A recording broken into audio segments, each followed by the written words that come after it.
You excited? I feel like we haven't done one of these in a while. It's been at least 2 hours. It really has. Dude, we're down here at the bottom, the bowels of the Agora, man. So we're pretty excited. We've got a special guest. How's it going over there, John? Excellent. What's up with you guys? Oh, not too much, man. We've got Jon Drake from Gatlin. Known these guys a long time.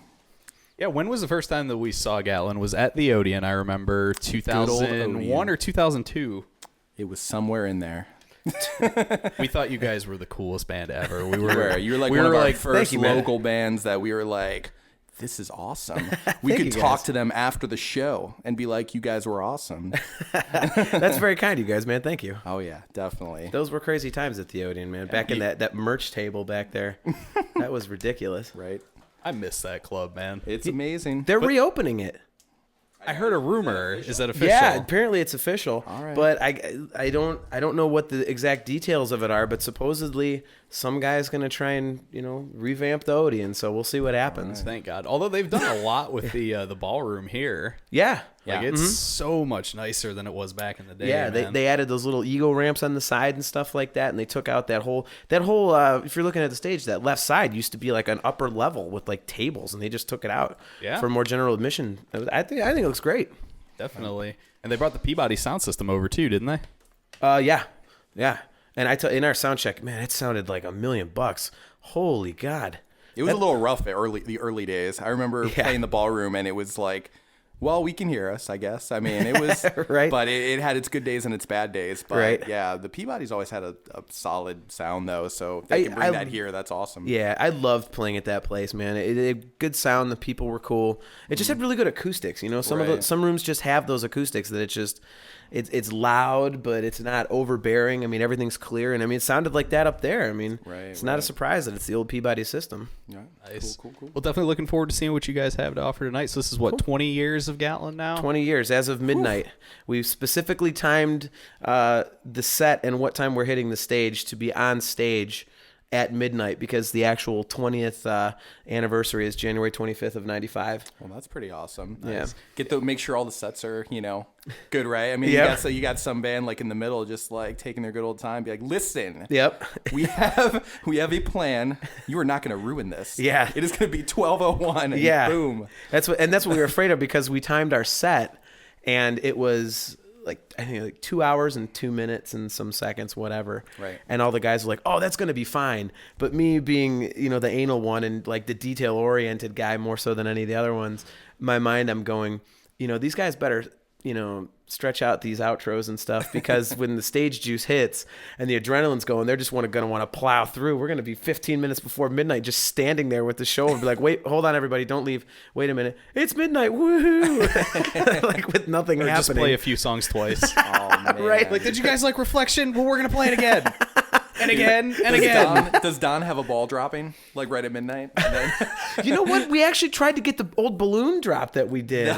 But, I mean, you wouldn't even believe what they charge for that stuff anymore. Yeah. They said the cheapest price on that thing was $1,200. Oh, my God. For a balloon drop. Yeah. I mean, it's a couple hundred balloons with a big old mesh net. And I'm going, man, we could make that for maybe $100. Oh, definitely. I'm like, what is that? We made our own confetti shooter. You remember that? Yeah. At our show. Was that the reunion show, or was that a... No, it was a battle of the bands that we literally did that. We makeshift this, Ian did, I think, right? He hooked it onto the keyboard, and then right when we hit Journey and we busted in, or no, it was right at the end of the set, right? Yeah, he goes and yanks it, and it just shoots it up. That's awesome. Like party poppers, basically. You guys did. You guys did confetti cannons at one, didn't you? We tried to get those tonight too, and it was I don't know what the logistics were, but we weren't able to. We tried to get all the old stuff, and the confetti cannons were great at the beginning, but I don't know what the heck. It was this sound company downtown. I won't mention their name just in case they're still around. I don't want to dog anybody, but I remember the first few times that thing would go off and it sounded like a shotgun going off behind me, and the room is filled with confetti. It was awesome. And man, as time went on, it got less and less for some reason. So I'm thinking, man, they got to fix the CO2 line or whatever shoots it off. And I remember the last time we did them, I was up there and I come running out because we were going to do it twice. We had two of them, one for the beginning and one for the end. And I come running out for the beginning of the show. The crowd goes nuts and I hear this behind me, and it felt like someone threw a blanket at the back of my head, and the stuff just in this giant pile just puffed and just blasted me in the back, but it never even got over the stage. So I'm standing there in this pile of confetti, like brushing it out of my hair and trying to sing and everything. It was ridiculous looking. So that's cool. Me and Eric will just stand at the stage and we'll just like we'll just throw it out. We'll just like glitter bits of confetti. paper. Right? Yeah. We're just like, here, Gatlin. Right? Remember when you guys used to do this? This was awesome. And we're not charging $1,200. Yeah, right. We're here it is. See, we could have hired you guys, man. Right. They've been all set. I mean, we're here already. We'll do it. We'll do it for There free. you go. Sure. We'll run after we get done with this. We'll run over to Michael's or something. We'll grab. I got a bags of notebook right here. confetti. Just shred it. There you go. Just We don't even chuck need it to at leave. people. You Yeah. Awesome. You guys are tuned, sound checking. We're just cutting back. You're cutting paper up. We're just like, yep. What are you guys doing? No, we're just getting ready We'll for the cut show. each individual piece into the Gatlin swirl. You'll That have would like take 4 by the forever. time we go on stage. Right.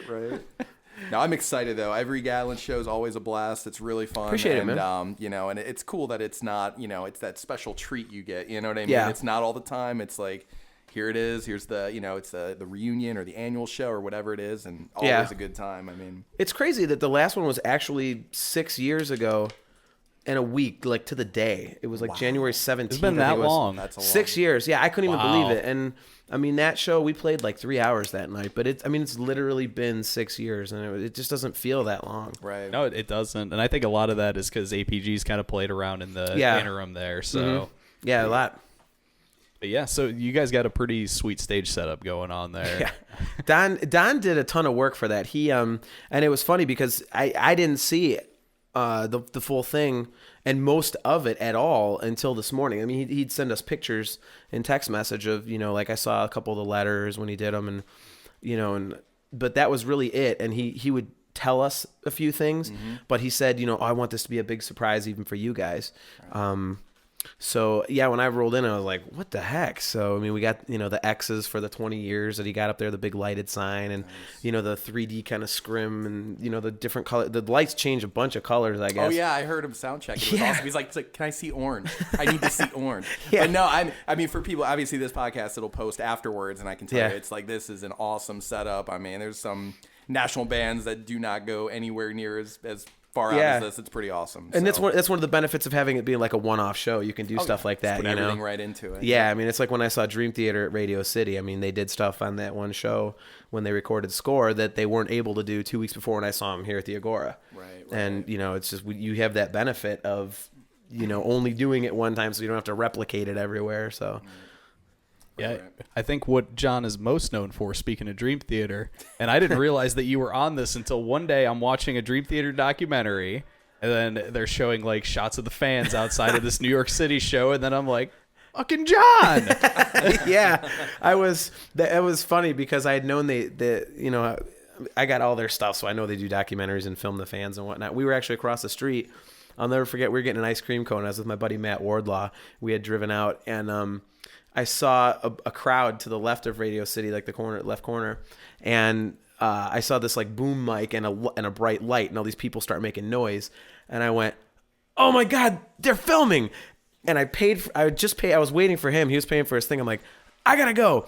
So I totally leave him at this ice cream truck, and I go bolting across whatever it is, like 32nd Street or something, some incredibly busy street in New York City. I'm dodging cabs just to get over there because I'm like, I want to be recorded. So, I got up there, and the people are talking, and I go, I got a tattoo, and I got the jersey autograph. The guy goes, well, come here, talk. I was like, sweet. Dude, cameras will make you do awesome things. Yeah. Like we were, like, for example, we went to a hard rock show, and we were seeing Seether. All right. We were, we were Seether fans, high school, and so we're there and we're in the crowd, and they're filming it for Hard Rock Live, that show. Right. Yeah. And so we're there, and we know that the cameras, they're like coming around on the booms and stuff, and we're like, oh man, we got to get on. Finally, we see the camera, and we're like, oh man, this is it. It's gonna be like facing us, and they're playing Broken, obviously this ballad and everything, and we look like we're rocking out to like the most like heavy song ever. We're like devil horns up. We're like, yeah, like it's Slipknot. Right. We're not like waving the hands back and forth at all. Yeah. It's like, let's start the pit right now. But no, it is awesome. Like, yeah, you get that moment, those 2 seconds of fame. You're like, oh my God. I actually lied without realizing I did it on that, which that's what's funny. All my friends that saw it, they still rip on me because of it, because I didn't realize what I'd said, because I road trip to see Dream Theater. So I've, in the clip, I say, yeah, I've been to, all these places, and I list off these cities. Well, the problem is I don't know, I get nervous in front of a camera. I don't know why. Like anytime I've done like any TV stuff, any video, I'm really nervous. And so I was like, yeah, I've been to Cleveland, I've been to Columbus, been to Chicago, been to Las Vegas. I've been to like 6 or 7 different cities to see him. And the first thing my buddy, when he saw it, he calls me, he goes, "You've never been to Las Vegas?" And I was like, "What are you talking about?" And he played it back for me, and I went, "Oh, man." But I've been to Anchorage, Alaska to see him. Osaka, Japan, 93. Yep. I was there. And you know what's another funny Dream Theater story that unfortunately is not like videoed, but I actually almost, because I was a wuss, I could have been on Mike Portnoy's instructional DVD soloing with him in Madison Square Garden. What? I went to the last show, the North American leg of the Train of Thought tour in 2004 or early 2005. And Portnoy did this big solo, and he comes out with in front of the kit, and he's got a tom, and he's doing a tom, and he's soloing off the side of it. He's soloing off his shoe, just long drum solo. And he says, "Oh, this isn't fair. Let me get someone from the crowd." So he pulls somebody up from the front row, whatever. This guy, he's hitting the drum, whatever. And then, why don't you go away? So then he goes, "Yeah, we can't just get somebody to pay all this money. Let's get somebody from the back." So he sends a roadie up, and there's like 3 sections. It's in the theater at Madison Square Garden where they used to hold the NFL draft, and we were the front row of the 3rd section. And the roadie comes up, and he was from Me to You looking for somebody to go, "Hey, I play drums." And my buddy Jimmy is elbowing me like, "Dude, you play drums? Go, go, go!" And I froze. I'm like, "Oh my God!" I was so nervous, I didn't do it. So he picks some guy, and the guy gets up there, and he's terrible. And I was just kicking myself. Well, the funny thing was, when his instructional drum DVD came out, Tony bought it for me as a gift. He had gotten like a Guitar Center card. He knew I liked Mike Portnoy, so he bought it for me. So I'm watching the special features, and he had all these drum solos. And he goes, he says, "This next drum solo comes from the Train of Thought tour in 2004. I'm like, "Sweet, I saw 2 shows on that tour." And he goes, "This particular solo comes from the theater at Madison Square Garden." I went, "Oh, man." Everyone would have seen me like totally up there with Mike Portnoy. I was like, "Man, that could have been your big break, man." Yeah, like, God bless it. So, yeah.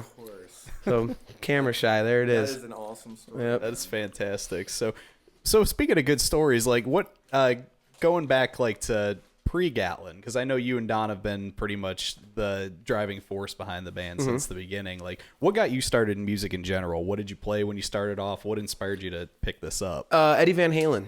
I was my dad, when I was growing up, he was strictly into like classical music. So my exposure to music up until I was 8 years old was I thought that the only music there was classical, and it was boring. I didn't like it. I wanted nothing to do with it. And my older brother's 9 years older than me. His best friend lived across the street from us, and he took me over there because he was babysitting me, and he's like, "Hey, go down the basement. They had bumper pool." I was thrilled, bumper pool. He just wanted to stay up there and get stoned. So, so I'm down there, and they locked me in, and, I was down there for like an hour and a half. I started getting bored, and I was like, all right, I'll find something to do. And they had a tape player, and there's this tape that said Van Halen 1984, and I went, this Ludwig Van, I associated it with, Ludwig Van Halen, Beethoven. Yeah. So I put the thing in, and the synthesizer intro comes in, and I was like, okay, all right, that's kind of cool. And then jump hits, and I was like, and then the drums came in, and I was like, what the heck is this? Right. So I was like, oh my God. And then Panama comes on with the 3rd track and that guitar, and I just lost. I vividly remember jumping up and down on the couch and it was on from there. I would, when my brother wasn't around, I'd sneak up into his room and go through his tapes.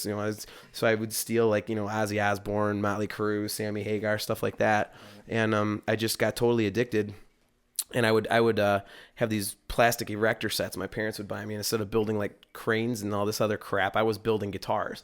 And they couldn't understand why I was always breaking these erector sets. Well, because I didn't know anything about guitar. I just had like a big piece of cardboard I'd put color on down here, and I'd jump around like the videos, and I didn't know what I thought when they'd whammy bar, I thought they moved the neck. So I've got this plastic erector set, and I'm doing this with the whammy bar, just snap. And I'm like, "Mom, I need more erector sets." Like, "How do you break them?" I was like, "I don't know. I was making a car," and So then eventually that turned into I wanted to actually play the stuff for real.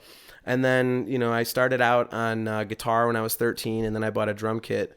And then my brother had a bass, and my fingers are just too short to do like really good like bar chords. So I was like, I'll play the bass. And that's where I picked up bass, and then it just kind of went from playing Metallica songs. I learned the first 5 Metallica records, on bass, drums, guitar, vocals, whatever. And then I decided I want to start writing. And I had like a little, blip on the radar, like kind of just a, high school band. We played like the talent show one time or something, one backyard party, and it was it. And then I was looking for a band, and I, ended up meeting up with Don through my girlfriend at the time. And, like I say, January 25th of 95, I auditioned. I played Hangar 18 by Megadeth, and then the rest is history. So it all started with Van Halen. It's still my favorite band, and especially when I saw Eddie Van Halen in the Hot for Teacher in Panama videos, I was just like, I got to do that. Right. Like I have to do that. That is so cool. So did you do any lessons or anything, or just kind of self-taught? I have. I was mostly self-taught, and I tried to, and it's real ignorant of me. Like, unfortunately, my downfall is I'm very closed-minded musically, and I'm aware of it. It just sucks. Like, I know I'm closed-minded, but I'm like, I don't like a lot of stuff. And so I try to expand myself, and I'm just terrible with it. But I did take some guitar lessons, and I wanted to learn more of like a rock style. And the guy was showing me all the basic chords. I'm like, okay, this is cool. It's the basis of, but then he wouldn't get off of this acoustic folk stuff. And I'm like, so I stopped doing that. And then a couple of years later, I actually had a guy that did show me, some rock stuff. I did that for a while. And then I took some drum lessons and whatnot. Right. But for the most part, it's mostly self-taught, right, which is why I'm pretty much a hack. But I mean, the only benefit to all like listening to music as much as I did and whatnot is that I think I have a real good sense of melody. Like, I can't tell you what notes are. I'm not trained in that respect, and I can't play a lot of stuff. But I play enough to be able to write, and I know what's in key and what isn't, so I can hear when something's on or off. Oh, yeah. So I've always been able to use that. So well, that was like me. When I was learning bass and everything, wanted to do it. And I did take bass lessons, which yes, right, they do exist. And you used that joke already on this podcast, Curt. Yes, you did. Shut up.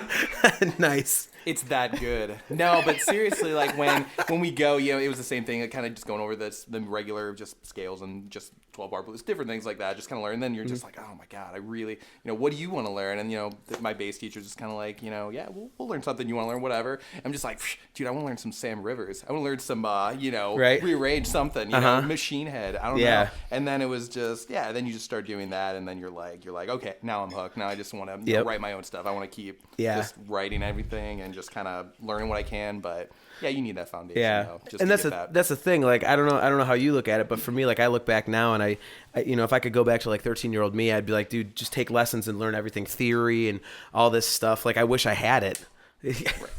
As Kenny's over there, like, you don't need that, and he's like the Jaco Pastorius of Northeast Ohio. But I mean, I wish I had that basis. Like I say, that's why I'm glad that I have an ear, because otherwise, I'd be screwed. Right. So right. That actually amazes me to hear you say that, because like when I think of the singers in this city that are like, I don't know if I've ever heard you hit a bad note that I've noticed. Thank you, man. Like even like, I don't know if you remember when I did 2003 May 14th, I was there. I missed heard the it. High F in Unreal. Unreal. It was a little flat. I don't know if it was quite perfect. Oh, I've had some good ones over the years, man. There was one time at the bottom line during the Gatlin Night Steel days where my voice cracked but hit a note. So I actually kept it going. Like, I was like, and I just kept doing it because it was on a note. So I was just like, I got to ride with it. It was hysterical. So... Yeah, it's like that's what you get the live experience. You're like, I improvise a little. Yeah, I'll throw in a little falsetto or something there. Yeah, I mean, that was the thing about back then. Like, that's why I'm so anal about singing now. Is because back in the Gatlin Night Steel days, I was always annoyed because my voice would crack, and I would lose my voice, and it was like I felt like I was letting the band down. And so in the time period after we recorded Gatlin Night Steel and did a bunch of shows, when we started writing Forget Forever, I started singing like 2 or 3 hours a day. I mean, I remember I would cough up blood sometimes. I would just sing until it hurt and then push it past, because I wanted to get on pitch and I wanted to have the power and the stamina, because I knew that being a singer, you're the first thing everybody hears. Right. And I didn't want to let the guys down. And I've lived by that ever since. So it's like, that's why I'm always worried about pitch, and I'm always worried about presentation and things like that. Mm-hmm. So, it's very important to me to... I mean, definitely. I mean, vocals. I mean, for when I listen to Gatlin and everything, I mean, the music's great. Everything's awesome. But I mean, definitely your voice is a standout for just the sound of it. The overall sound, because not a lot of people have that same voice style and just the tone. But thank you. It just all fits really well. And I think that's why so many bands, they try to keep going on with the same name when their singer quits. And they're not. No, just stop. Don't try to be, this band. It just... doesn't work. They need to reinvent themselves. I think usually once, unless you've got that singer that just sounds exactly like them and can just fill the shoes. But yeah, like Ripper with Priest and stuff like that. Right, Yeah. That's crazy. Right. That'll work. Yeah. Yes.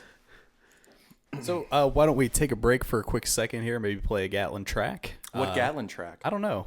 John, why don't we let you pick what Gatlin track? Oh, I don't know. Let's do the opener from the show tonight. We'll do Unreal.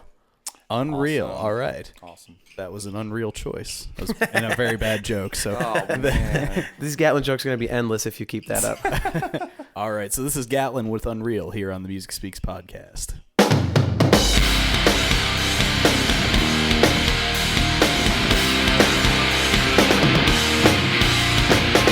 All I want is just another day, another hour, one more minute somehow. It always feels like I'm running away, to the point that I just can't explain.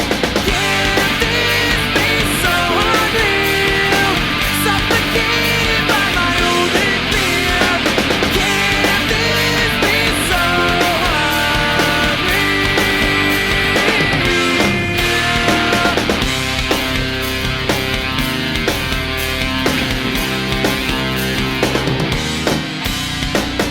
All I need is just another way, something to make believe decaying slowly. I can't deny that I'm running away, over and over and over. Can't this be so unreal? Suffocated by my own fear. Can't this be so unreal? Is this what's left of me? Relegated to this destiny. Suffocated, always waiting for this guilt to be gone.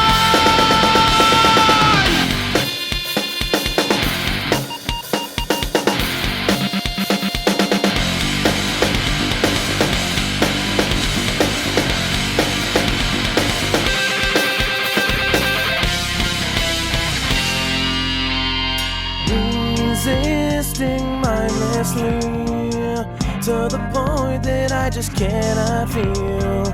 Have I been so wrong? Can't this be so unreal? Suffocated by my own fear. Can't this be so unreal? Can't this be so unreal? Suffocated by my own fear. Can't this be so unreal?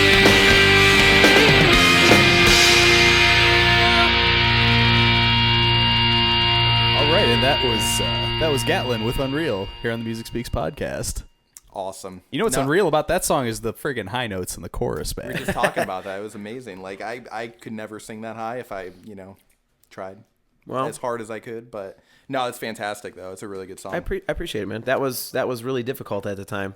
And like I say, as the years have gone by and I sing cover stuff, it has gotten to where I can actually do that. Yeah. Whenever I need to. I mean, but singing in cover bands and having to do, Man in a Box and Crazy Bitch and, Sweet Child of Mine and all that stuff, your voice naturally, you hit these notes and all of a sudden you come back to something that used to be like the highest thing you've ever done and you're like, oh, wow. Like, I mean, I've added to that live. Like, there's the one Right. part where, like when I do it live and you guys heard it tonight where, it goes, for this guilt to be gone.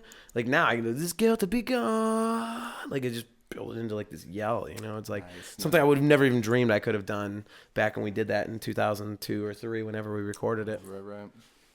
Ooh, cool. No, it's good. It's oh, we go. What's going on? What? Interruptions. we were Interruptions at the Agora. Yeah, right. It's Spinal Tap. This place is haunted, right? Yeah, supposedly. Supposedly. I think we're like making it a point to where like every place we record, there's some haunted room somewhere. I mean, it's pretty. I took my stepson Becoming over the into the norm. theater like when we first got here, and they're doing construction and stuff over there, so there's no lights. Everything's like tarped off, and we were walking around. He's like, "Man, this place is creepy with no lights." I was like, yeah, it actually kind of is. It's creepy with lights. Yeah, right. Yeah, it was like the red light. Yeah, Whoa. Oh my Yeah, god! it was- They should set up like a haunted house. it was like on the Ghost Hunters show. Oh yeah. Aren't they Yeah. Are they really? I heard that they were doing like ghost hunting at the Agora or something, Really featuring Zach Bagans from Zach Ghost Adventures. nice. Do you remember recording the EP, the original EP, and then just how Yeah. the whole process was? And pretty fun time though. I mean, yeah. did it go pretty smooth. Yeah, the EP was a pair of demo recordings. It was the Reflection demo, which was Reflection, Broken Secret, and Serenity, and then it was the Going Under sessions, which was Going Under, Unreal, Disarray, and the redone version of Undivided. And we also tacked on a live version of November. Right. Should we ever like give that away? Do you think we should? All right, tell the story that's never been told. So we did that, and then we did and then we had Between the Lines, which was supposed to be released on Auburn Records as part of their Heavy Artillery 2 compilation, but that one's straight off the board. That's like they just recorded it and handed us a copy, and we had it, and it happened to be mixed well enough to do something. I was gonna say that sounds different than everything else on the record, but it's one of my favorites. Like for tonality, it sounds awesome. It's untouched, and then Killer Canines. We actually got contracted by this guy who was working with Hanford Dixon of the Browns to write a Browns song, and he wanted something like current, and the guy gave us, I'll never forget, this guy named Randy. He's such a cool guy, but he gave us like 4 pages of lyrics. And dude, this is like a 3-minute song. It's like, I love the one lyric that we always laugh about. So it was like something about, there's a jinx. What about a jinx? There's no jinx. Ain't no jinx. I'm like, you can't say jinx like 8 times. Yeah. So Don actually, because we catch a lot of crap for the lyrics in that, but it was somebody who'd never written lyrics that here, do this. And Don had to fit them to actually sound at least passable. Right. So those were, that was like 5 different recordings on that one thing. And we had this material, and we thought it was good. So we wanted to put it out for people. And, we had done the Reflection stuff when we were shopping for the labels. We did it at Spider Studio with Ben Schigel. And, I'll get to the Unreal thing, but since I teased the November story, that was funny. It's, it's real, but it's 2 recordings stuck together, and it's the actual music was recorded off the soundboard. That's completely untouched, like no effects or anything, and it was recorded off the soundboard at a club in Chicago called 502 North, and there was one person in the audience. It was a crippled guy in an automatic wheelchair. But when we got the CD of the show, it was like that version came out so good. It was like, for the time anyway, it was so honest and raw. And I was like, wow, this actually came out really well. And then we said we should put this out because November was a song on Current. We thought people would go nuts for it, and nobody gave a crap. And then years later, all of a sudden, people started requesting and going crazy for it. So when it first happened, it was the weirdest thing ever. So we took it out of the set because people didn't care.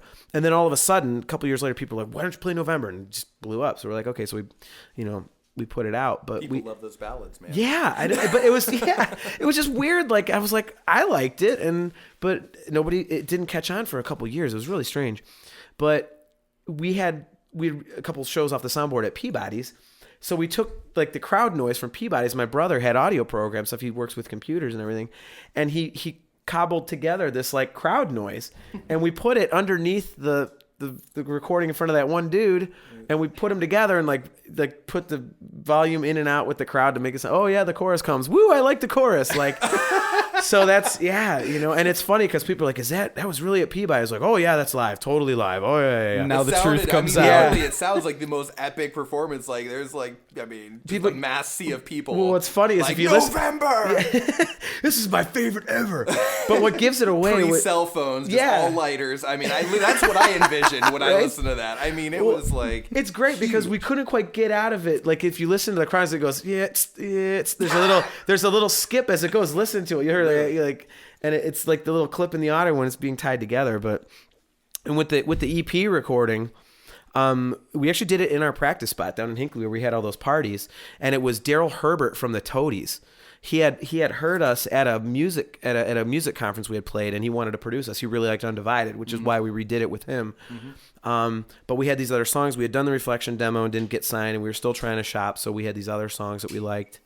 And the funny thing about Going Under is Don wrote it using the exact same chords as Reflection because he wanted to see if labels would go, oh, yeah, that's really good. We want to sign you, because then he could give people the finger and go, can you swear in this? Yeah. Okay. He would go, we would go, fuck you. It's the same goddamn thing as Reflection, and you didn't sign us over that. So, we wrote those songs, but we did it down in the practice spot. And, I think it came out sounding good. It's thick and stuff like that. And, what the most vivid memory from that was we had a pop cooler because my landlord, he had a general store and he put all of his extra stuff down there. But we had one of those huge 2-sided pop coolers you see at like a convenience store, sliding thing. Well, we would keep our water in there and everything. It was so hot. Like that practice spot, if it was 90 outside, it was 115 inside. And in the winter, if it was 20 outside, it was like 10 degrees in there. It was the weirdest thing. But anyway, it was hotter than hell that summer. And we were all just dying. So we actually put a folding chair in the pop cooler, and we would all take turns sitting in the pop cooler where it's like 40 degrees because we were all so hot that like we just had to cool down. Oh, that's awesome. Yeah. So, we did all that, and, we redid Undivided, and it was really cool. It was a really cool experience, hanging out with him. This national guy. It was, this guy that had a hit on the radio, and he wants to work with us. We were just like, wow. It was a really humbling experience. It was an honor. It was really cool. Nice. And then you guys did get some pretty close to getting signed off of the original demos, right? Didn't you do like a thing in New York with Maroon 5 or something? Yeah, March 25th and 26th of 2003. Year of me and you and me. I had to. Oh, the Gatlin jokes. But yeah, we played to 15 labels over 2 days, and it was, we were this close, and it was an incredible experience. And it was, even though we didn't get a record deal, like it's one of the things I'm most proud of because of the decision that we made. And, Kenny and Steve and Pat were cool with whatever, they're very laid back within the band. And so, being kind of like the band prick, of course, I was, Don and I would always like kind of like make decisions and check with them if it was cool. And, so we were kind of thinking on the way we rented a tour bus. We just wanted to really go all out. So we spent $2,500 and, we had some of our friends and girlfriends on the bus, and 30 or 35 of our fans drove from Cleveland to give us an audience in front of these record labels. People cared that much. It was just unbelievable. And, I'm so proud of what we did because Don and I in the bus were sitting there a couple hours out of New York City, and we were like, what do we do? Like, do we do something different to try and get their attention and get this record deal? Or do we just do what we do? And we both looked at each other and we went, you know what? Fuck it. Like, we got here doing what we do. Why would we change it now? And if they like it, they like it. If they don't, we don't. At least we know if we don't get it, we can never be accused of selling. We know that we did it the way we do it. So when we got to New York, we did it exactly. My little brother AJ got up on stage and did Current with us, and we did all of our goofy stuff. And it was like, we're either going to make it our way or we're not going to make it, and we stuck to it. So even though we didn't get the deal, we stuck to our guns, and I've always been really proud of that. Yeah, so, that's fantastic. You got so many people. So many bands, and they're worried if they got the right image, the right this. Yeah. that right it factor that the record companies are looking for, different things. But ultimately, you have to play how you play and just be who you are. And that's ultimately how you're gonna you're gonna find the right person, find the right whether it be a record label and the fans obviously like you the way you are and playing the songs that you play. And there's if you're gonna change all that and everything just to get noticed, a lot of times it's not gonna work out anyways. So. Yeah, if it's fake, people know it. You can't do it any other way than you do. Right. Right. So it's like if you try and fabricate something, people are gonna know. Right. It was like, and we were under pressure at that time when we were trying to do this stuff, and we had built up our popularity a lot, and we had a producer that found us, Lawrence Gelbard, who produced the Reflection stuff for us, and we owe him everything. And he said when he came to an Odeon show, and he loved it, and he said, the reason we got Kenny in it on bass was because he said I should just be a front man and not be tied to a guitar. And so we said, all right, let's try it. You can look at that as kind of selling out, But to me, it was kind of fun because it was a liberating thing. It was a challenge for me to come off of the bass and do something in it. And it was funny because when I first did that, I had a really hard time adjusting. Right. Because I was used to these instrumental breaks that we'd put in there, and all of a sudden I'm just standing there. I'm like, what the hell do I do? So what do I do with my hands? Yeah, it was literally like that because everyone used to call it the chicken wing because I would sing like this, and my elbow was up in the air. We were just talking about Flaw. Flaw did this weird thing where he would put the singer Flaw, Yeah. would put his hand under his armpit, like just whenever he would go to hit a high note. And I think it was just times he just didn't even realize he was doing it, or it was just your natural reaction. But you do some weird things when you're not holding a guitar. You know what I mean? And I was I was so used to having it that I was so nervous. Like it was all the way up in the air, like at ear level, and it was everyone used to call it the chicken wing, and it took me so long. Yeah, I did. I would do it to the beat like this, like I was making armpit farts or something, you know. I mean, if you would have put your hand under there, it would be like it was hilarious. But I mean, and to this day, I still worry about what I'm doing with my right hand because I'm not used to like doing jazz hands and all that crap, you know. So it's like, you know, I'll do different things, but. Yeah, so I mean, I came off of the bass, and then, you know, we brought Kenny in, and it worked out great, and you know, but we were under pressure at that point, so you know, we did change that, and then it was a crazy time. It was just a crazy time, and I mean, but it got us where we wanted to go. I mean, and you know, I don't think we sold out for it. You know, people. To this day, they think, you know, oh, well, you went from Forget Forever to writing Current, so you were trying to get on the radio, and that's not what it was. Well, it's cool to take suggestions, and then it's also when you do things and you add another member to fill that role, but they bring something else to the band, like whether it be harmonies, backing vocals, different things that are going to make your band even better. It's going to take what you are and obviously improve it, and there's nothing wrong with that. So, and I mean, Kenny was the catalyst for. You know, one of my favorite songs, Serenity, because we had that chorus sitting around forever, and the chorus was done. I mean, we had all the layering, but every time we tried to put a verse over that song, it just kept coming out like some, you know, Q104 cheesy, horrible Michael Bolton crap, and we're like, we can't do this, but this chorus is great. So when we got Kenny in. We asked him, like, do you have any ideas for anything like that you've written that you kind of always wanted to, and he goes, oh, I got this one thing. And he played what's the verse parts of Serenity, and it was in the exact same key and everything as that chorus. As soon as he started playing, we all looked at each other and we went, oh my God. We went, do that, and then just we're going to come in after you. And remember, we played that. He did the bass thing. You know, Steve was like keeping a little like a timing for it, and then when the chorus came, we hit the chorus, and it was like it was there the whole time, and so it was an incredible. They were destined to be together. Yeah, it was great, man. It was fantastic, but yeah, I mean, you know, the whole, you know, people said we sold out going from Forget Forever to Current, but I mean, the truth of it was we wrote Other Half and Walk Away. We were listening to modern music, and we wanted to simplify a little bit because the Forget Forever stuff, like, we're energetic on stage, but we were so glued to one spot because we're, you know, shred picking and all this kind of stuff. So we wanted to move and take advantage of our stage presence.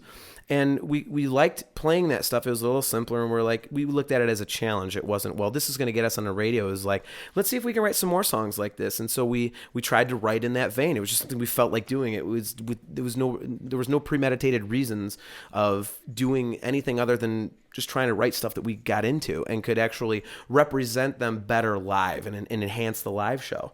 So, you know, as people have gone over the years, you know, we had a different crowd with Forget Forever and Gatlinized than we had with the newer stuff. And, you know, people at that divide say, oh, well, you guys kind of sold out. It's like, it's not the case, but, you know, opinions are opinions, and I respect them. So, right. I mean, you were mentioning the Odeon shows and stuff like that too, like back when you were, you know, starting. And I remember we actually were talking. I mean, we were talking about our first band, Attached, and everything, and playing with you guys. And that was one of our first Odeon shows, and we played with you guys and Agatha Crawl and all that. Yeah. Do you remember Agatha Crawl? Oh, yeah. I mean, fantastic. Oh, yeah. I mean, some of the local bands like that time, I feel it was like so many good ones, like the cream of the crop. And it was a great time. Yeah, there was a bunch of good bands, really, and it's kind of sad because, I mean, you don't really see that in town anymore. Right. I mean, and I mean, you guys and Agatha Crawl, I mean, there were times where you'd be listening to MMS and they'd be talking about it. I mean, they'd be talking about shows at the Odeon and things, and they're like, oh, Gatlin, Agatha Crawl, these bands are playing. Yeah. And it was huge. I mean, it was so cool. So then when we would go to shows, I mean, obviously we would be like, oh, man, we're playing with Agatha Crawl, we're playing with Gatlin, we're playing with these awesome bands that have these huge followings. And you could really cross over, too. And there were more venues. I mean, I think it's kind of sad because there's always going to be a competition among bands, but I think back in the day, when there's more venues, there's more opportunities to play and whatnot. Right. And I just, I see local bands here and there, but I never see these like package shows like we used to do, where you see kind of like the same bands hooking up and making a great show. Right. Like we used to do at the Odeon. And, those shows were some of the best times of our lives because, just business wise, for a set of local bands to be able to fill a place like that was, that place held 1,000 people. And for a local band to be able to do that I think it's pretty impressive, Yeah, absolutely. We were scared beyond belief. I remember going up and say, we're like playing the same stage. Metallica played, Disturbed. Yeah. All these bands that we were just so into, obviously. First time we did it was the same way. So huge. Yeah. And it was, but it was crazy because like those shows also, it was an interesting thing because it really weeded out the professional bands from the ones that were not professional. Right. Because we used to rent the room and what we would do is sell the time slots. You guys remember we did it with you guys. Right. But it was, and you would have bands where you would offer them a show and go, yeah, well, the 8 o'clock spot is $300, and they would laugh at you and they go, oh, well, I'm not doing that. I'm not paying to play. And I love that. And they would go, oh, Gatlin is jerks. And I love when they would say no, because that's how you knew they didn't get it. Because you guys know that if you're selling a $10 ticket and it's a $300 spot, you sell 30 tickets, you break even. Mm-hmm. And I would give back then was not a problem. Yeah, to do at all. Exactly. And if you sell 50, you just made $200. Because we didn't take a cut of the other band's ticket money. So the bands that actually had a clue, nice. But like the bands that were professional, they did the math and they understood that not only can you make money, but it encourages everybody to sell tickets, which means the crowd is going to be that much bigger. And you know exactly when you're playing. So if let's say you're playing at 10, your people aren't going to get there at 6 and sit around for 4 hours. You know what I mean? Right. And as much as you want fans to cross over, let's be honest. When your fans are coming to see you, they want to see you. Right. So, to them... you get those 18 texts. Yeah. What time you guys playing? Exactly. Well, the show starts at 7. No, what time are you guys playing? I got some things to do. And it's like, no, just come watch a great show. Watch a bunch of these other bands we're obviously friends with. Yeah. We wouldn't put them on the show if we didn't think they were going to be good. But a lot of people don't. To them, whatever band they bought the ticket from is the headliner in their mind. Right. That's who they're there to see. Right. So to be able to tell them, oh, we're playing at 7, we're playing at 9, we're playing at 10, is advantageous. Right. So when we ran those shows, we had a ton of people there. Everybody made money. And it was a great atmosphere because the unprofessional bands always thought it was pay to play, which it was not. Right. It was just a fantastic way to do those shows, and that's why they were so successful. Right. And that's why we made friends with bands like you guys, because you guys were part of that crop of bands that wanted to work like we did, and believed in selling tickets, which is still, I see that argument online, and to this day I argue till I'm blue in the face with people that bitch about, oh, I'm not selling tickets. I'm like, so are you not proud of your band? Right. Like, why would you just want to hand somebody a flyer? Because then they just go, it's just a piece of paper to them. But if you go, give me $5, my band's good enough for you to give me $5, they're invested in that. They're going to show up. Right. I'd rather know someone's coming than hope someone's coming. Right. And so when bands don't want to sell tickets, I'm like, well, then, you don't get it. Right. I feel so strongly about that. And like Tony's in the room, his band sells tickets, and they sell 150, 200 tickets a show for that same reason. And they get asked to do all these national shows as a result, because the bookers know that if you get band A that goes, I'm not going to sell tickets, and you get band B that's like, yeah, we'll sell 150. Do the math. They're going to get the show. Oh, yeah. And then band A is just going to go, well, that club's a bunch of assholes. They won't let us play. It doesn't work that way. It's a business. Music's fun for all of us, but let's be honest. You have to understand the business side of it in order to further yourself. And when we went from local shows, and then we, started getting a little more ambitious, and we're like, let's try to get on some of these national shows. We would contact the Odeon. I remember even me one time contact the Odeon, and they go, well, hey, you could jump on Ra's show. And we're like, all right, well, how many tickets? And at that time, we had a good following, but they're like, oh, we have to sell 150 tickets. And for us at that time, we're just like, all right, well, we're going to play a couple other shows. And I tried to get Social Zero on a 3 Days Grace show here. Right. And I'm like, yeah, we can do this. What's the guarantee? And they're like 200. I'm like, ooh. Yeah. Ooh, 200. But then I start doing the math. I'm like, okay, so say we can sell, because we could probably draw 100 at that time. So say we sell 100, and we have to buy 100 to play this show. like that's thousands of dollars. Yeah. I'm like, oof, that's a big risk to take. Gotta have the cutoff at one point. But I think Jackie ended up getting on that show, actually. Probably. For them, it wasn't a problem. Yeah, Right, right? right. Yeah, I remember like one of the biggest disappointments ever was this, I mean, it's an APG thing, but man, we got asked to open for Seven Dust in Youngstown. Oh man. And we were freaking out. We were so excited. And they didn't give us a ticket guarantee. They're like, well, can you do 75 tickets? We're like, fuck yeah, we could do 75 tickets. So we sold like, I think 120 or something like that. And the promoter didn't want to give Ticketmaster their cut. So he went through like some B-level ticket thing. And there was no show promotion. So no one knew it was happening. The show got canceled. So we had to refund all this money. And we had the biggest boner to open for Seven. It's our favorite band, and it never happened. And we were like, "Oh my god, this sucks." Where was that show gonna be at? At the Wedge. At the Wedge. Yeah, and I mean, it's kind of like the Agora, but it's a little smaller. It holds I think like 1,100 or something, 1,200. Okay. It was so disappointing. I'd lose my mind. I mean, because Seven Dust. I mean, they're one of the absolute best. I mean, They're so great.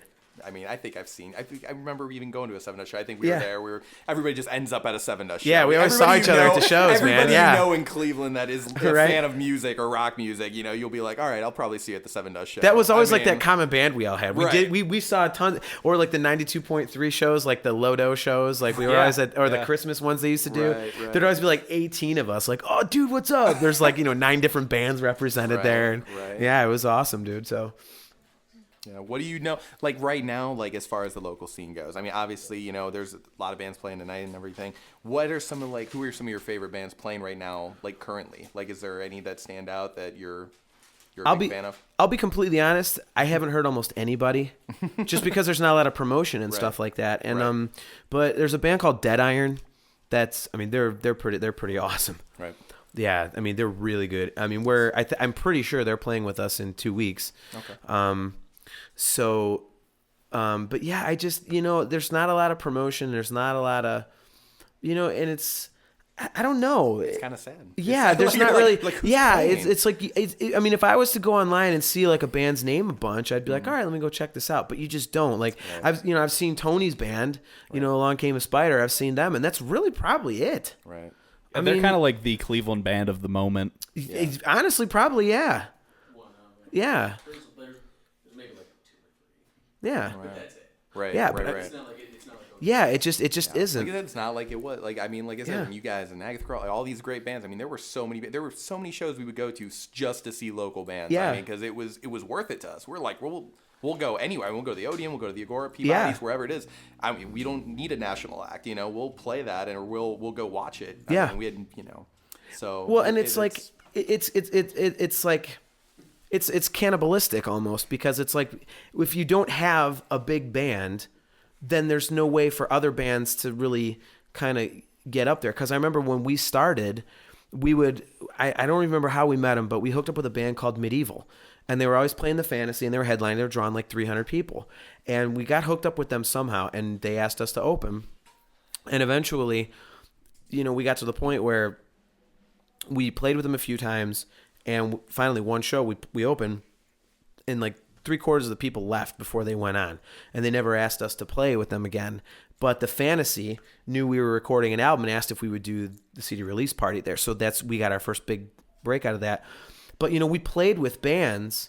Like we opened for Crypt Kicker, and we sold 150 tickets opening for Crypt Kicker. And they packed old Peabody, sold out all the time, like 700 people or whatever it held. Right. And so we were lucky enough to be able to have these big bands where we could get in front of a crowd and promote ourselves. So when you've got hundreds of people in front of you, you can make fans. Right. So we did that. And then, as a result of the Crypt Kicker show, we got our biggest headlining show today, which was pretty much our first real true This Is All Us kind of a thing, which was the Forget Forever CD release party. And we sold 323 tickets. We broke the Peabody's record at the time. And you just kind of went from there. So when we were doing that kind of thing, that's why bands like you guys, we would ask bands that were cool to us and were, that we liked, to come open for us to do exactly what, Medieval and Crypt Kicker and those kind of guys had done for us, which is give us a chance to get in front of a bunch of people and expand. And that was huge. And I say it all the time. Everybody. Like, that was something that we could not, repay. Like, we were these 16-year-olds, 17-year-olds, and we hadn't played anywhere. We played like these little restaurants or gyros or barns or whatever it is. And, you guys and Agatha Crawl and all these bands that they were like, we'll give these guys a chance, we'll play them on our, Odeon show. And that was so huge for us because it gave us not only experience, but it allowed us to, play in front of your fans and their fans and all this. And that you wouldn't expand at all. I mean, if it wasn't for those shows like that. So, and it's cool to help out your friends and everything. And it's cool to like see other bands that you're into, be able to get to the level that we were able to get to and stuff like that. And I mean, even things like tonight, I mean, is another example. Like we always like to help out, just help out people when we can. And I mean, like Summer Solstice, our main support, the drummer and the guitar player were kids that were 12, 13 years old, and they were coming to every Gatlin show like 15 years ago, 10 years ago. They were just enormous fans, and then they got in a band. They did really well for themselves, and they always said they wanted to play on a Gatlin show. So when we booked this, they were the first band that we called. Like, do you guys want to do this? And like I say, it's sad because there's not really that opportunity. There's not that band now that's gonna, a local band's gonna come in here and put 600 people in front of it so that other bands can then, start building up. It's just, it doesn't happen. And I think that's really sad because there's probably some really kick-ass bands out there that just aren't able to get a chance. Right. Yeah. Exactly. Yeah. So, I mean, it's sad, but unfortunately it's the reality of it. So. Right. Well, let's go ahead. It sounds like they're sound checking up there, so this would be a good chance to take a break, maybe play one more Gatlin song or an APG song. What do you want to play? Yeah. Not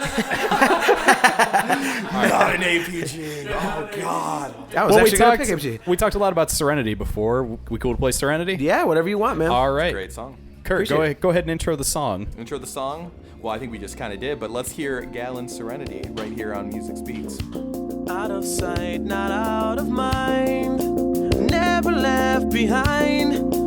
Carried to the other side. Will always live for yesterday. Seems so far away. Never change at all. The fact you're gone. Serenity found deep inside me. In memories that I won't let go.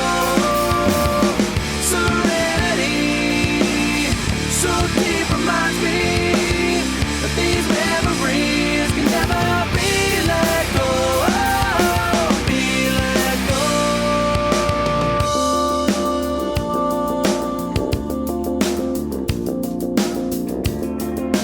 Lost among the thoughts, lost within the truth, even when they're bleeding through into all you are and where you used to be. I'll never understand just why you're gone.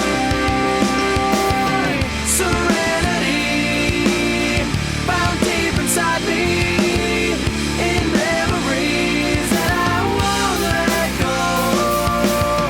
Serenity so deep reminds me that these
That was Serenity by Gatlin. What'd you think of that, man? It's a good Trip song. down memory lane. Yeah, takes me back to high school.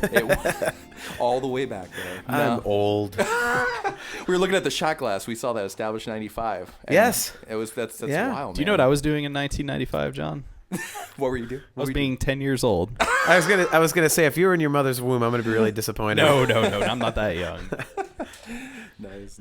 Yeah. So we were kind of talking while that song was playing a little bit. I guess there's a good story involving a bathroom here at the Agora. Yeah, we were talking off the air about like eating before shows and how you're never hungry until like a half hour before, and you're like, damn it, I got nothing to eat. So then Right. and Warren over there, he's like, or you got to take a shit, and I was like, okay. And then I remembered back in, oh man, I think this was still when Dave was in the band. Dave was in the band. So this was like 97 or so. Okay. We played the World Series of Metal. They used to, Mitch, who ran the Flying Machine, he used to do this like 3-day, nice war. He used to run this like 3-day metal fest, and Megadeth headlined that year. And so we used to always put on our flyers, we opened for Megadeth, even though it was like we played on a Saturday at noon and they headlined on Sunday night, But anyway, It like still counts. Yeah, right. It still counts.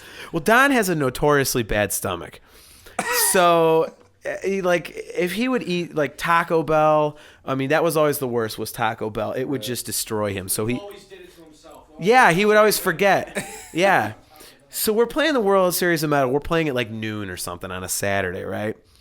And we go to lunch, and I wasn't even thinking, because I used to be the one to keep him in check. I would remember these things. Like whenever we would go to Burger King, he'd be like, I need a Whopper Jr. I go, no onions. Yeah, no onions. Thanks, buddy. And because he would always forget he didn't like onions. So we're playing the World Series of Metal, and we go out for some food. We had, a little bit of time. And I wasn't even thinking, but we get Taco Bell like 45 minutes before we're supposed to play. Right. And guy, like stagehand, runs up to us and goes, okay, guys, 10 minutes. And I'm like, all right, we're up in the main area by the bathrooms. We're about to walk in and start getting our guitars. And he stops and grabs me and goes, oh boy. I go, what? He goes, buddy, we got a problem. And I went, what? And he goes, that Taco Bell. And I went, oh man, I totally forgot. So we go in the bathroom, and he goes in the stall. He goes, okay, buddy, please make sure nobody comes in. This is going to be bad. So he gets in there, and he starts making this hellacious noise. I mean, it was like total, like toilet humor, like just the worst toilet noise. But as he's doing it, he's making sounds like Beavis, like just being funny. So I'm laughing, and in laughing, I forget to watch the door, and these guys come in, and they and I turn, and I'm like, oh son of a bitch, I forgot to block the door, and these guys are standing there just staring at the stall, and and Don's like, like just like making this crazy noise, and he goes, oh God, buddy, thank God, oh, and he comes out, and he freezes, he sees me, he looks at these other dudes, he freezes and goes, hey dudes, what's up? How's it going? Like total Don moment. It was like, so it was so funny, and I just thought of it because I was like, oh my God, that was here, man. Like, so yeah, a little awesome. scat humor Don, for you. I'm sure he knew the people because Don knows everybody. So like, I'm sure it wasn't a big deal, right? Yeah. I mean, It was. Yeah. It was. It was so funny. I mean, one time, before a fantasy show, like I forget what happened, but he was going to the bathroom, and somehow like his like Adidas pants like slipped and came up, so he had to wash them off. Right. So we're in the bathroom at the McDonald's next to the fantasy, and he's got his leg up on the counter underneath those hand dryers, like with his crotch shoved up under this thing. And people are walking in, and he's got his, junk under a heater, and he's going, "Hey, what's up, everybody?" Like it's just no big deal for him to be drying his bag, right there. It was totally. Oh yeah, it was so funny, man. It was, I know. Convinced that I think that is because Don like knows everybody. He's not worried about it. He does. I was convinced. I was literally talking to somebody at my work actually, and no way that I would ever think like and I brought up I was going to this show, and he goes, "Oh, Gatlin," and I'm like, yeah, you probably know Don DiBiase. I mean, everybody does, and he goes, "Oh yeah, I do," and I go, "Really? Like everybody seriously knows this guy? It's insane." He had a fiance for a minute back in like the early 2000s, and they took a trip to Vegas, and she got pissed because two people approached him and said, "You're that guy in Gatlin." She got all mad. because he was all the way on the other side of the country. People knew him. It was the funniest thing, and it was. I mean, everybody knows Don. Right. Yeah, it was so funny. I've actually been asked that question a bunch in like other interviews and by fans throughout the years and stuff like that. They're like, does it bother you that everybody talks about Don instead of you and your lead singer? I'm like, no, I don't care. I'm like, he's Don. If you've met him, you know why everybody talks about him and knows him. Right. You know, like, it's obvious. If you know Don, you know why everybody else knows Don. Right. I mean, that's fun. And the funny thing for me with that is I had this exact same reaction to him the very first time I met him. So whenever I see people meet him for the first time and they're laughing about how over the top he is, it's like I had the same experience. You know, the first time I met him, you know, through my girlfriend, and I was like, "Hey, what's up? I'm John." He goes, "Hey, buddy, very nice to meet you." That big Don handshake, and he's all cool. He's, you know, and I was laughing as he's talking to me. In my head, I very vividly remember going, "This is like the nicest guy I've ever met." Like, yeah, he and truly then is. when I see other people meet him, I'm like, yeah, I had the same experience. You know, so He pulls it off too. If you may have already met him before, but then he pulls it off flawlessly. Oh, like, yeah. As far as like he may not remember you at all, but I mean, you were his best friend. Oh, At yeah. that moment in time, Yeah, because because all he does, this is Don's thing. If he knows you, but he doesn't know why he knows you. Yeah. Like I ran into him at the hallways when I was working at Rust Records and Hardcore Marketing was there. I ran into the hallway and I was like, "Oh, there's Don from Gatlin." And he looks at me, he goes, "Hey, buddy, how you been? Are you still doing the thing? Yeah, cool." That'd be Don. It's like, dude, the thing's going awesome. It's Yep. going awesome. Like, yeah, man. it's Thanks going for great. asking. Because, you know, instantly you just be like, "Yeah, you know, still playing, you know," and then he'll be like, "Oh, okay, this was a band guy. Yeah, all right." Right. He And kinda then throws wheels in start back together and in then the he knows. conversation. Totally. It's funny because like in the behind the scenes of it, like we'll be walking around and somebody will go, "Hey Don, what's up, man?" He's like, "Oh, hey, what's up, buddy? Hey, good to see you. Thanks for coming out." He'll go, "I don't know who the fuck that was." Like, it's The truth comes out. yeah, he doesn't miss a beat, but he never wants to be mean to anybody. So Dude, all these Don impressions. It's like Don's not on the podcast because he couldn't make it, but it's like I feel like he's on it right now. I told you, I mean, I've in actually- spirit he is. I've actually had a 5-minute conversation with his mother on the phone. She thought I was him. Yeah, You should like intro talk about the show, like promote the show, like how Don would just be like, you know, be like, "Hey, come on to the show. Like, let's get like the best like Go plug for it. for this show." What's up, everybody? 20 years, man. Doing the Agora Theater. Buddy, I'm telling you, it is going to be so amazing. We got surprises and things that you don't know and other surprise things. And it is just going to be so amazing. I can't thank you enough. Thank you so much for coming out for 20 years. And I'm just, it's going to be great. Buddy, I'm serious. This thing is going to be off the hook. It's so great. It's, what is it? It's, 4:18 in the morning, and I've been awake for 728 hours and 13 minutes now, and I tell you, but it's all worth it. I can't thank you guys enough. Seriously, it's just going to be such a great time. So, yeah, I guess I'll see you at the show. Fantastic. Nice. Good job. Round of applause, everyone. Ladies and gentlemen, Don DiBiase. Yeah, right. Fantastic. He's coming down the steps. He'll be like, "Hey, who is that?" Like I thought I heard Yeah. me down here. Right? man. Well, is that it, man? I mean, you got any other I things? think we're ready to wrap up. John, you got any? Yeah. Shout out any to other shout? everybody that's hanging out in here right now. Oh, well, I got As my we started out- stepson Dominic is Slowly in more here. and more people, yeah. Obviously, Warren's in here. He's actually working, ironically. Yeah. How Who dare knew? him. My little brother AJ's here. And I got my buddy Arizona Mike, who actually, ironically, of all the fans to be in the room, he's actually the perfect one because I met him maybe 4 months after the band started. It was like May or June of '95. So this is the longest term Gatlin Yeah, fan. actually, I think he actually is. Yeah, Awesome. we worked at Marco's Pizza, and I mean, he would come to the shows, and we call him Arizona because he moved out to Arizona for a few years, and he would fly back to town just to see us. Wow. So yeah, he's super. That's dedicated. dedication right there. Yeah, he's got his wife and his kids here, and Quentin, is this your first concert?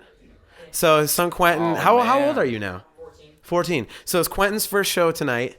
So it was a surprise for a treat, today. man. So yeah, he's so they're in the room, and yeah, I think if I just want to like end with anything, I think it would just be saying thank you to everybody. I mean, it's definitely emotional having a 20-year show, and when you think about everything, and I'm naturally an emotional person. Everybody knows that, but it was, I woke up this morning, and it's just when you really start thinking about all the things that happen over 20 years and the fact that we're able to do a 20-year anniversary show and people actually still give a shit is, incredible. And you guys have said some very flattering things, which I can't thank you enough. It's, it was great playing with you guys back in the day, and we'll be playing with you in a couple weeks. You'll actually be in Gatlin ceremoniously for a show. If you had told the 17-year-old me that I would be playing a show with Gatlin, I would have been like, "You're full of shit." Well, you haven't seen the Forget Forever stuff tonight, so just you might hate us for a while. Maybe I'll change my mind and be like, "Sorry, John." You know what I heard, that when you play with them, I'm gonna be on the side of the stage and I'll throw the confetti right. There you go. I'll be the well, you'll be our confetti cannon. Totally. But no, I think it's just overwhelming, and I think the two things that I keep coming back to is that it's very flattering and very humbling to be able to be in a position to do a show like this, and come as far as we have, and have everybody in the band doing the show tonight. I mean, we're playing for over 2 hours, and it's 22 songs or something like that, and we got we have you guys I just talked like the show hasn't happened yet, but it's gonna go later. So right. I gave behind the curtain. Oh no. But no, I mean, a couple fans are getting up there to play other half with us tonight, and they're guys that I met way back in the day, and they supported the band like crazy, and I just got to talking. We became best friends, and throughout the years I've hung out with them. We keep in touch all the time, and I wanted to say thank you to them. And they both play. One's a bass player, one's a guitar player. So I said, why don't you come up and do other half with us? Instead of watching the show, why don't you come be a part of it? It's like my thank you to them. And, to be able to do stuff like that and, have people come out. I mean, there's going to be over 500 people here tonight. And the whole Gatlin experience is just incredibly it's so much fun. But again, it's flattering and it's humbling that people actually cared enough about us to help us achieve all these crazy things we were able to achieve. And so I just want to say thank you to everybody. I mean, you guys and, anybody that came to a show, paid for merch, support us, just told a friend like, hey, I know this band Gatlin. I mean, who knows if those people then came out and became fans. I mean, when I posted on Facebook this morning, I said, when I saw Eddie Van Halen walking down that table, I was like, I want to do that. And when I discovered Van Halen, it gave me this unbelievable feeling. And I still go to shows, and my wife can attest to this. I mean, I took her to the opening night of the Van Halen tour a couple of years ago in Louisville, Kentucky, and they hit, and I just started jumping up and down and air guitar, and I'm headbanging to Unchained, and I feel so good when I see bands, and when I listen to tunes, I just you know how it is. You guys are musicians, that feeling, and to be able to make other people have that feeling is a blessing that is absolutely indescribable. And the other guys in the band allowed me to sing for them and stand up there and be the voice for our band. And I'm so grateful to them for that, and to everybody for letting me have my Eddie Van Halen moments and stuff. And so, if I could get anything across, it'd just be thank you to everybody. I'm so truly humbled and blessed and honored from the bottom of my heart for everything. So, Well, like I said, thank you too, because our music career, when we wouldn't have started, we wouldn't have been able to play all the shows we did without awesome bands like you guys. So you guys were were like the local heroes for us. You know what I mean? So thank you, man.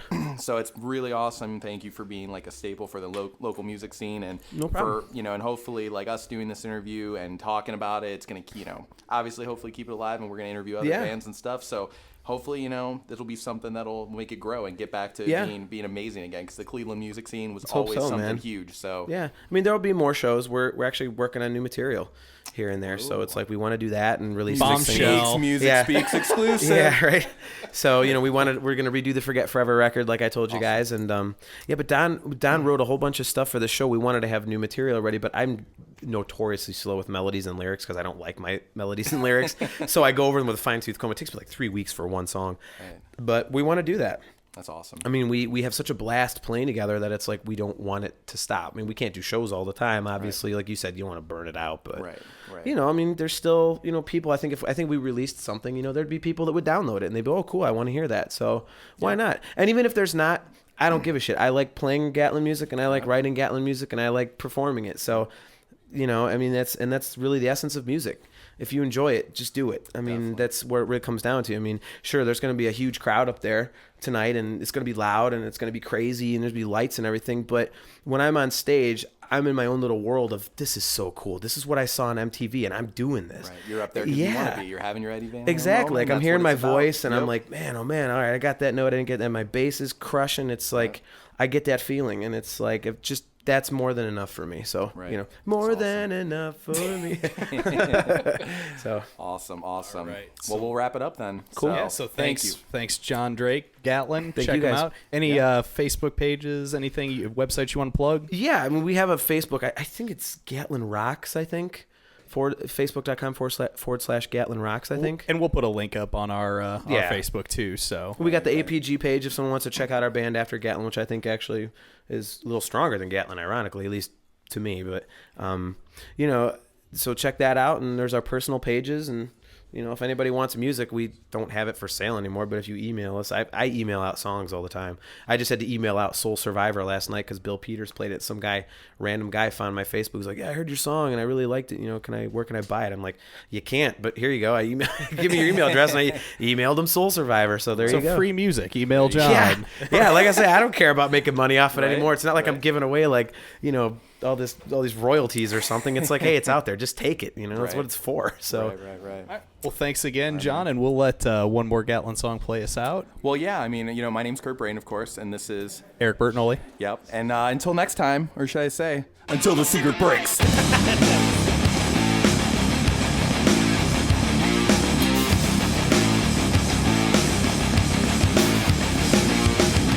Whooping me on the stage, some other shit, just another day, and it's crushing all around me. I can see, I can feel, and it's all around, up and down. Can't you see it falling out around me? I know you hold something deep in me.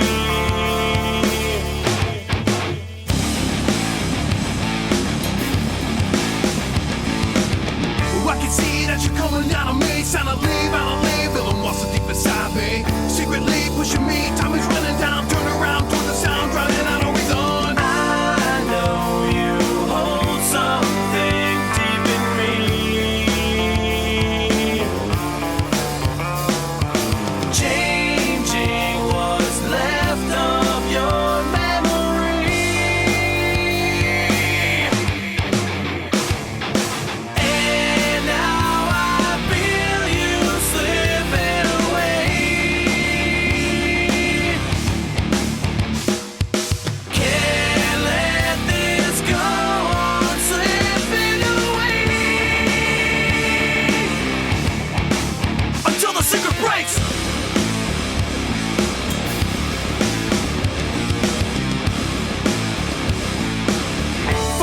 Far away, just another sign of a better time. Never fails to remind me. Memory, reality, fantasy of a single memory, but it fails to provide me.